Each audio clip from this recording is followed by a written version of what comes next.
Alhamdulillah, Alhamdulillahil qawi sultan, al-wadih burhan, al-mawsuti fil wujudi karamuhu wa ihsanuh, ta'ala majduhu wa 'azma shanuh, khalaqal khalqa li hikmah wa tawa 'alayha 'ilmah, وبسط له من فائض المنة ما جرت به في أقداره الجسمة وأشهد أن لا إله إلا الله وحده لا شريك له شهادة يعرض بها اللسان عما تضمنه الجنان من التصديق بها والإذعان وأشهد أن سيدنا ونبينا محمدا العبد الصادق في قوله وفعله والمبلغ عن الله ما أمره بتبليغه من فضله ونفعه عبد أرسله الله للعالمين بشيرا ونذيرا فبلغ الرسالة وأدى الأمانة وهدى الله به من الأمة بشرا كثيرا اللهم صل وسلم على سيدنا ونبينا وحبيبنا وشفيعنا وقرة أعيننا محمد مفتاح باب رحمة الله عدد ما في علم الله صلاة وسلاما دائمين بدوام ملك الله وعلى آله وصحبه ومن والاه أما بعد فقد قال الله تعالى في القرآن العظيم أعوذ بالله من الشيطان الرجيم يا أيها الذين آمنوا اتقوا الله حق تقاته ولا تموتن إلا وأنتم مسلمون. Sidang Jumat yang insyaallah kita dirahmati Allah Subhanahu wa taala. Puji serta syukur kepada Allah yang mana alhamdulillah sampai detik ini Allah masih memberikan kita nikmat tertingginya dan termulianya, yaitu nikmatul Islam dan nikmatul iman. Semoga Allah Subhanahu wa taala makin memperkuat iman Islam kita agar insyaallah kita mati dalam keadaan husnul khatimah. Amin ya rabbal alamin. Lalu juga salawat dan salam kita aturkan kepada makhluk termulia, makhluk terindah, Nabi kita Muhammad sallallahu alaihi wasallam serta para keluarga, para sahabat, para tabi'in dan tabi'in, dan insyaallah kita semua selalu menjadi pengikut setia Rasulullah sallallahu alaihi wasallam sampai akhir hayat nanti. Amin ya rabbal alamin. Ingat, nanti di yaumul qiyamah tidak ada yang berguna bermanfaat illa taqwa, kecuali takwa kita kepada Allah Subhanahu wa taala. Pada saat nanti kita wafat, tidak ada yang bisa menuntun kita untuk mengucap la ilaha illallah agar kita bisa meninggal wafat dalam keadaan tersebut, kecuali takwa kita kepada Allah Subhanahu wa taala. Makanya di setiap sidang Jumat, entah itu Jumat di masjid atau di tempat-tempat perkantoran ataupun di sholatul Idain, mau itu sholatul Idul Fitri ataupun sholatul Idul Adha, sang khatib tidak pernah luput menyebutkan firman Allah Subhanahu wa taala yang berbunyi dan berfirman, Allah mengatakan, wahai orang-orang yang beriman, jangan sampai kita meninggal kecuali dalam keadaan Islam, yaitu dapat mengucap la ilaha illallah.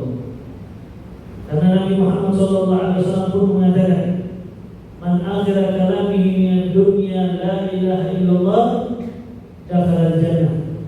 Siapa orang yang terakhir dia ucap pada saat dia wafat tidak lain dan tidak bukan la ilaha illallah, maka Nabi Muhammad SAW katakan orang tersebut pasti akan masuk surga Allah Subhanahu wa taala. Maka mudah-mudahan kita menjadi orang yang beruntung yang dapat mengucap la ilaha illallah pada saat akhir hayat kita, dan kita bisa masuk ke dalam surga Allah Subhanahu wa taala. Amin ya rabbal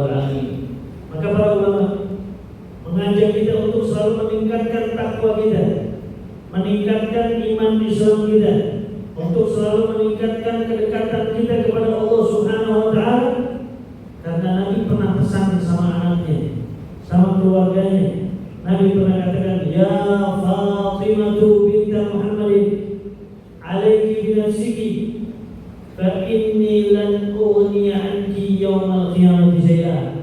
Wahai Fatimah, anak kesayanganku, bid'atun minni. Fatimah itu sebagian dari Nabi Muhammad. Nabi katakan, wahai Fatimah, nanti di yaumul qiyamah selamatkan dirimu dari azab Allah, selamatkan dirimu dari siksa Allah, selamatkan dirimu dari api neraka Allah Subhanahu wa taala. Karena saya, ayahmu Rasulullah sallallahu alaihi wasallam, tidak bisa berbicara apapun di hadapan Allah pada saat kau tidak mengikuti Rasulullah sallallahu alaihi wasallam. Maka ma'asyiral muslimin, Nabi memberikan contoh bahwa contoh yang paling dekat, yang paling dicinta, yang paling disayangi oleh Rasulullah itu anaknya Fatimah.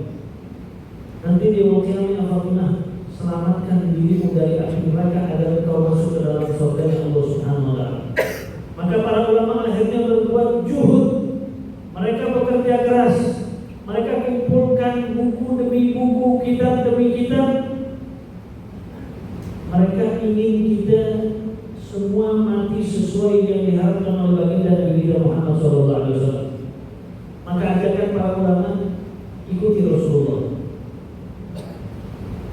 Syarat simpelnya, jangan pernah tinggalkan sholat Jabriyatul Fajr.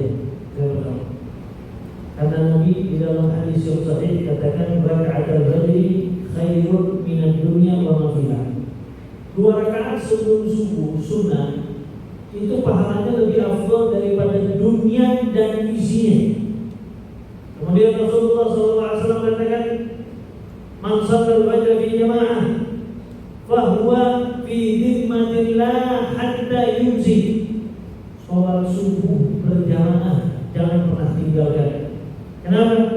Karena Nabi katakan, siapa orang yang sholat subuhnya berjamaah, maka dia dijamin kehidupannya oleh Allah Subhanahu wa taala sampai malam hari, sampai waktu isya. Begitu juga sholat isya. Nabi katakan, man shallal isya fi jamaah fa huwa fi dhimmatillah hatta yusbih. Siapa orang yang sholat isya-nya berjamaah, maka orang tersebut akan dijamin kehidupannya oleh Allah Subhanahu wa taala sampai besok paginya. Maka ulama katakan, kalau kita sholat Gabriyah subuh, kemudian kita sholat berjamaah subuh, maka di hari tersebut kalau ada yang wafat, orang tersebut mati dalam keadaan husnul khotimah. Kenapa? Karena ada janji Nabi Muhammad SAW.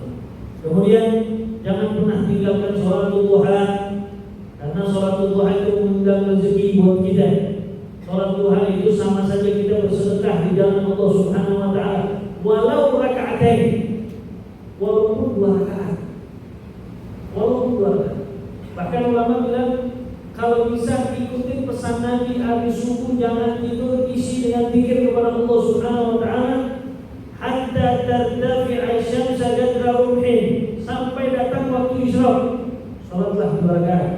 Karena siapa orang yang melakukan itu, maka dia mendapatkan pahala umroh. Sebagian riwayat mengatakan haji sempurna, sempurna dan sempurna. Dan para ulama juga mengatakan, jangan pernah tinggalkan sunnah Nabi. Yang Nabi juga katakan, man shalla qabla dhuhri arba'an wa ba'dahu harramallahu jasadahu minan nar. Siapa orang yang sholat sunnah sebelum zuhur 4 rakaat, habis zuhur 4 rakaat, maka Allah akan haramkan jasadnya tersentuh api neraka Allah Subhanahu wa taala. Sholat zuhur juga dalam keadaan berjamaah. Karena tidak ada satu riwayat pun yang mengatakan Nabi pernah sholat 5 waktunya munfaridan sendiri, tidak pernah. Semua sholat-sholatnya Rasulullah SAW dalam keadaan berjamaah. Dan para ulama juga ingin mendapatkan doa Rasulullah SAW, karena doa Nabi pasti dijawab sama Allah. Maka Nabi juga katakan, man shalla qabla al-'asri arba'an rahimallahu imra'an shalla qabla al-'asri arba'an. Saya doakan, Nabi kata, saya doakan bagi orang yang sholat sebelum asar 4 rakaat sunnah. Dia sholat 4 rakaat sunnah, maka dia mendapatkan doa dari Nabi, dia pasti mendapatkan rahmat dari Allah Subhanahu wa ta'ala. Dan sebelum tidur kita sholat witir, karena Nabi di dalam hadis sahih mengatakan, Inna Allah witrun wa yuhibbul witra fa'awtiru ya ahlul Quran faman lam yutir falaysa minna. Sesungguhnya Allah itu ganjil, Allah itu esa, Allah itu satu, dan Allah suka sesuatu yang ganjil. Maka wahai yang berpedoman kepada Al-Quran, sholatlah witir sebelum kalian tidur, kata Nabi. Karena siapa orang yang tidak sholat witir bukan dari golongan Nabi kita Muhammad SAW. Makanya Imam Ahmad bin Hanbal berpendapat siapa orang yang tidak sholat witir dosa. Karena menurut dia dari hadis tadi, sholat witir hukumnya wajib, bukan rukun. Kalau rukun itu 5 waktu, sholat witir wajib hukum. Menurut Imam Ahmad bin Hanbal. Maka dengan itu, ayo sebentar lagi bulan puasa, tingkatkan takwa kita kepada Allah. Harta kita nggak bakal ada manfaatnya nanti di dunia. Apa yang kita punya nggak bakal ada artinya nanti di dunia. Jabatan yang kita miliki tidak akan berarti nanti di dunia. Ketampanan kita tidak akan berarti. Istri kita tidak akan berarti. Anak-anak kita, bahkan Allah katakan yauma yafirrul mar'u min akhihi wa sahibatihi wa banihi. Nanti di yaumul qiyamah teman dekat itu bakal lari dari kita. Kekasih kita bakal lari dari kita. Anak kita bakal lari dari kita. Melihat abahnya dia lari. Kenapa? Karena di hari tersebut tidak ada yang sibuk dengan apapun kecuali sibuk apa takwa yang pernah dikerjakan di dunia yang bisa menolong kita untuk masuk ke dalam surga Allah Subhanahu wa ta'ala. Maka persiapkan diri kita, karena kita akan menghadapi kehidupan akhirat yang selama-lamanya kekal abadi. Maka mudah-mudahan Allah Subhanahu wa ta'ala selalu meningkatkan kehidupan kita, ketakwaan kita, agar nanti masuk bulan suci Ramadan kita bisa manfaatkan setinggi-tingginya bulan tersebut, agar insyaallah keluar bulan suci Ramadan kita menjadi hamba-hamba yang selalu bertakwa kepada Allah Subhanahu wa ta'ala, dan insyaallah kita semua meninggal dalam keadaan husnul khatimah. Amin ya rabbal alamin. Allah ta'ala berdoa kami, a'udzu billahi minasyaitonir rajim. Kaifa takfuruna billahi wa kuntum amwatan fahyakum thumma yumitukum thumma yuhyikum thumma ilayhi turja'un. Barakallahu li wa lakum fil Qur'anil 'azim wa nafa'ani wa iyyakum bima fihi min al-ayati